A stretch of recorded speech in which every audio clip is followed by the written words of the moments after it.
Hello guys, hello বন্ধুরা। আমি আজকে জিম আজকে করতেছি ট্রাইসেপ। আমি ট্রাইসেপ জিম তো করতেছি। আসলে আমার এটা বডি হচ্ছে আর ন্যাচারাল বডি। আপনারা আমি দেখতে পাচ্ছেন, কোনো সাপ্লিমেন্ট তো ইউজ এইটা করি হচ্ছে না। আমার ন্যাচারাল বডি তো কন্ডিশন। অনলি আমি আমি কোনো রাইস, সাপ্লিমেন্ট এই যাবতে ইউজ করিনি।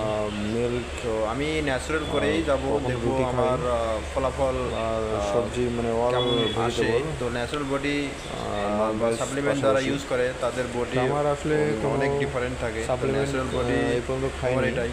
তো আমার তো ন্যাচারাল আসলে যে আমার যেটা আমার বডি জিম আমি করার দিয়ে একটাই আর কি উদ্দেশ্য করতে যে পেরেছি। শরীরকে ফিট রাখার জন্য, শরীরকে যাতে শরীরে কোনো সমস্যা না হয় আপনারা বা ভবিষ্যতে আরও সাপোর্ট করবেন অনেকেরই যাতে আমি অনেক আরও সমস্যা হয়ে যায়, ভালো কিছু বিমারি হয়। করতে পারি এই জন্য বা শরীরকে ফিট রাখার জন্য আমি বডিটাকে এই আরও ভালো জিমটা এক্সারসাইজ কিছু ফলো করে থাকি। মানে করতে পারি ভালোভাবে। এটা তো হচ্ছে আমার আপনারা আমাকে বডির সেই কন্ডিশন। আশীর্বাদ তো করবেন। আপনারা সাপোর্ট করে যাবেন যাতে আমি আরও ভবিষ্যতে ভালো কিছু করতে পারি।